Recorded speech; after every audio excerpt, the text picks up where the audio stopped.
Hello everyone and welcome back to Castlevania Portrait of Ruin. In the last part we did some exploration of Dracula's castle. We finished up the city of Haze. Or we have finished up the city of Haze. Anyways, we'll be doing some more exploration in this part, and in the next part we will take on the next painting world. Right now, I'm just trying to explore some of the unexplored map squares like this one, but as you see, it's just the save room.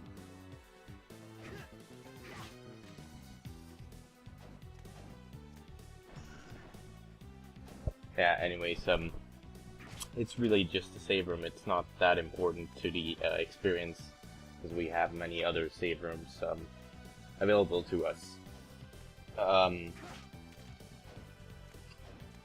And as you can see there on the left, to the left on the map, like by the very entrance, you can see there's a place where you can go up, but unfortunately we don't have the ability that lets us go that high later on in this video. Well, not in this video, I actually cut it out, you'll see. Well, I mean, we're going to be getting an ability that lets us go higher, but it's unfortunately not high enough to reach that place. For right now, I'm just going to explore or go forward in these areas.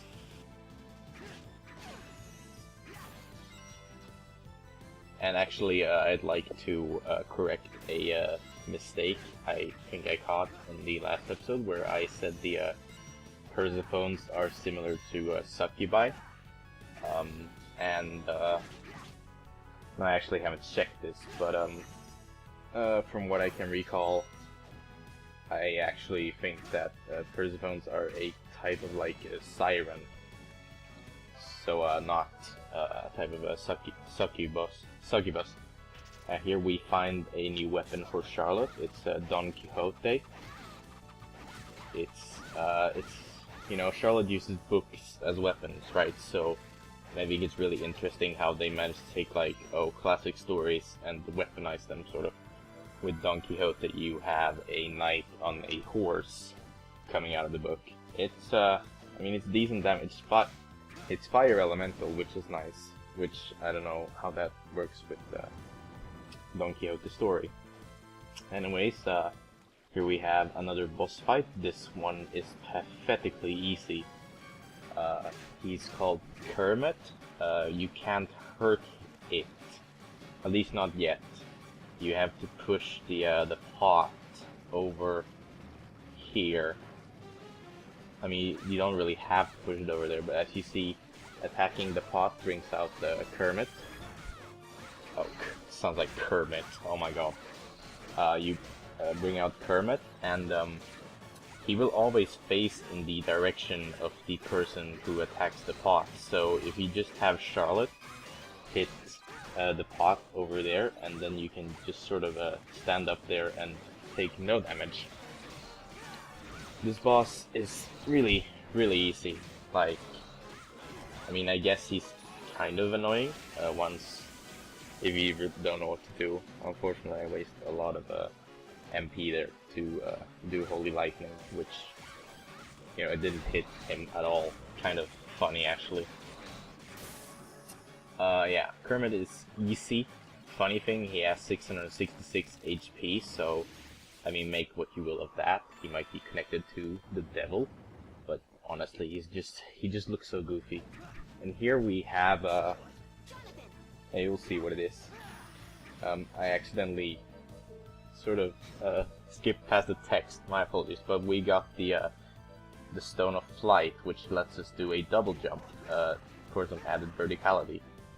And yeah, that's what I was talking about before, about the thing that lets you reach more heights. Double jump has been in every Metroidvania, Castlevania game since Symphony of the Night, I think, where, you know, it's just something that's very useful to traverse, you know, higher grounds. And yeah, I didn't expect to get it this early on, but a lot of this game actually requires you to do a lot of like finicky jumping and stuff. So you know, I'm glad that you get it quite early on. Whereas in a lot of other Castlevania games, the double jump is like a fairly late power up. Here we have new shoes for Jonathan, the iron leggings. They just add more defense, which, you know, is always good. You always want to have high defense on your main character in the case that you do take damage.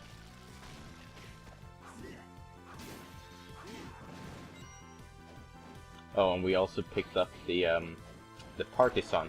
It's a spear weapon. I like spear weapons.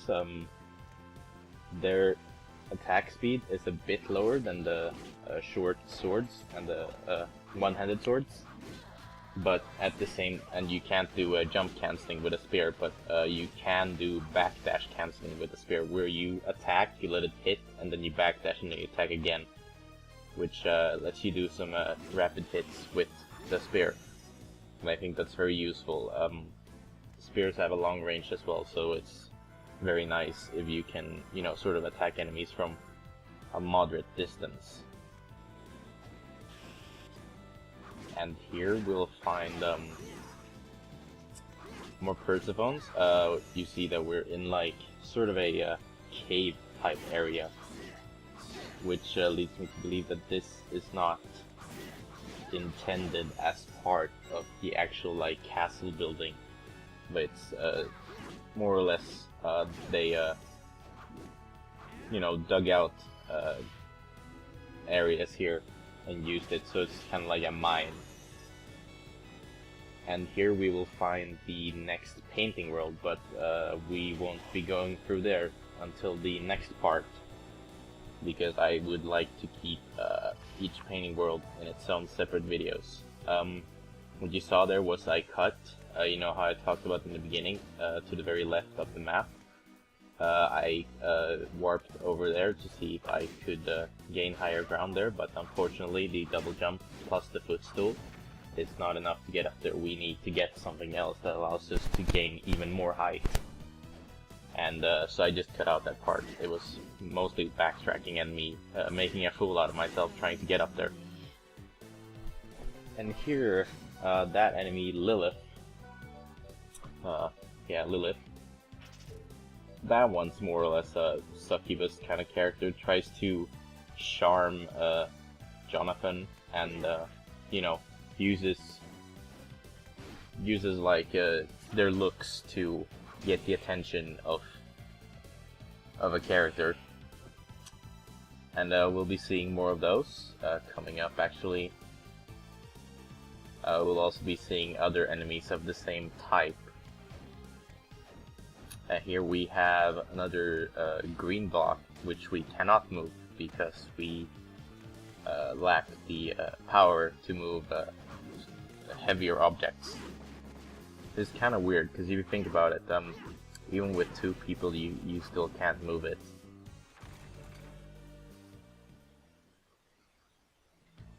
And here we have another Lilith, as well as a new type of enemy, the crossbow armor. The crossbow armor does a lot of damage. It shoots projectiles that explode for massive damage. They're quite easy to take out though. I mean, if you can dodge the projectile, you can really just kill it very quickly if you have a high damaging weapon. Another thing, this game doesn't actually have treasure chests, so I think it's really weird that they have mimics, because I mean, the first time you encounter like treasure chests here in this game, you'd be like, oh, treasure chests, they haven't introduced that in the game yet. But to be honest, I don't know, I think it's like kind of a beginner's trap if you think about it that way.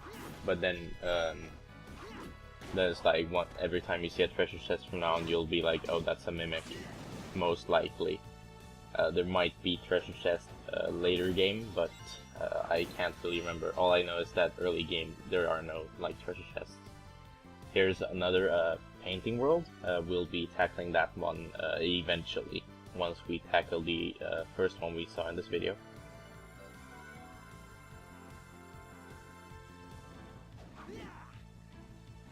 and you'll notice that the music changes often when I'm at a save point. That's because I cut out all the unsuccessful runs where I often die, and I use save points as the last place to sort of like cut.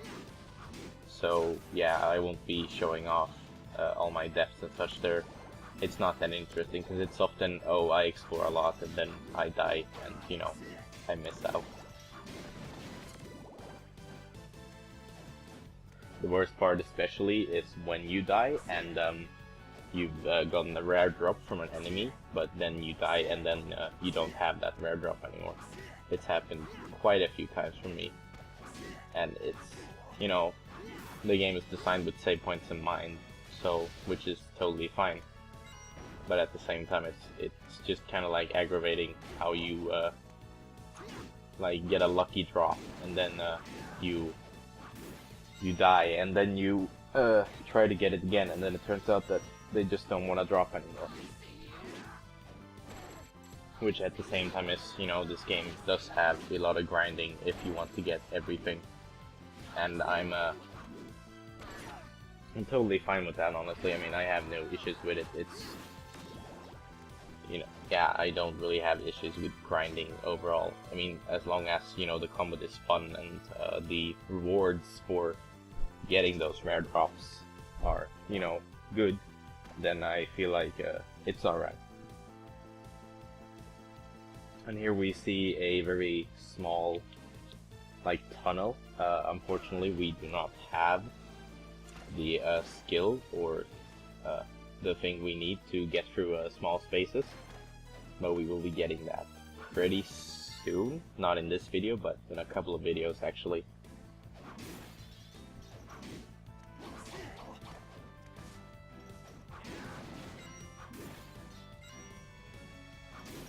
And there you saw I cut out because I was trying to grind for this guy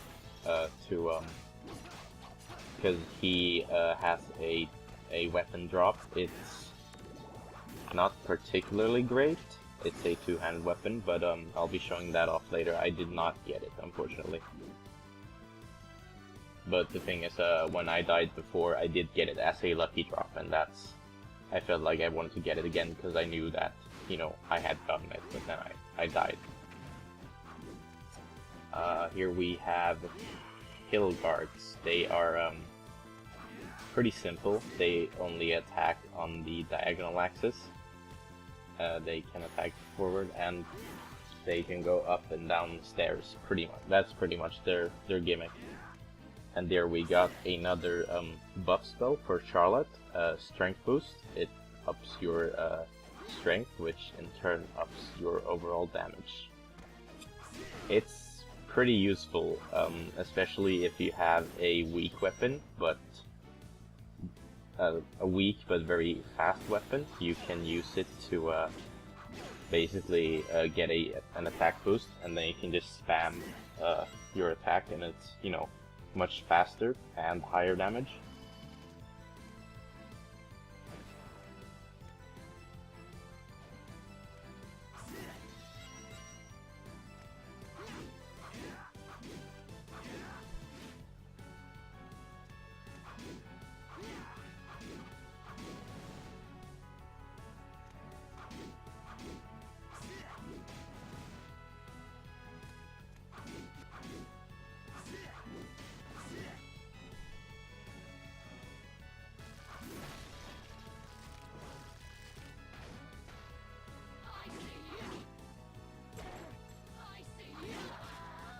Otherwise, I haven't really talked about those sort of sniper enemies. But basically, you can see their line of fire and they shoot ricocheting bullets. It's quite easy to dodge, but sometimes you get like 3 or 4 in a room, and it becomes quite annoying because just the whole room is covered in the red line of fire. And here we have the Great Armor. It's another one of those, oh, it's just a normal enemy, but it's also, you know, considered like a mini boss, because you'll never find like or you won't really find a lot of these scattered around the castle. They're quite easy to take down, honestly. They don't have a lot of different attacks they can guard when they hold up their shield, and then your attacks won't do any damage. But otherwise they have that sword swipe. There will be variations of the great armor later on, once we reach the second half of the castle. And they'll be much tougher. There are like huge knights that do all sorts of crazy ranged attacks and stuff.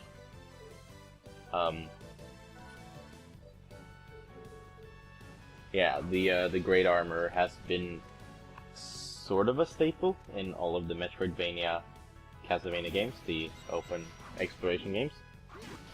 Or at least similar enemies where you have really big knights. And yeah. And here it's like, oh, I'm almost about to die, but I managed to kill it. It dropped a greatsword.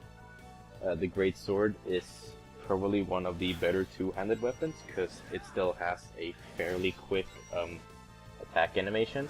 Unfortunately, it does lack a bit in range. It would be nice if you had one of these that had, you know, just a bit longer range. But you know, it does do pretty good damage, so I really don't mind. I don't use it, but I mean, yeah. And then here, I'm showing off the Ice Fang and how much damage it does. It does pretty good damage. And also, I'm just using spells right now because I'm very low on HP and I do not want to accidentally die again. And that could have been my doom, but I managed to avoid that arrow. Anyways, this is the end of this part. See you next part. We'll be tackling the next painting world. And if you like it, leave a like. If you dislike it, leave a dislike and a comment. See you guys next time.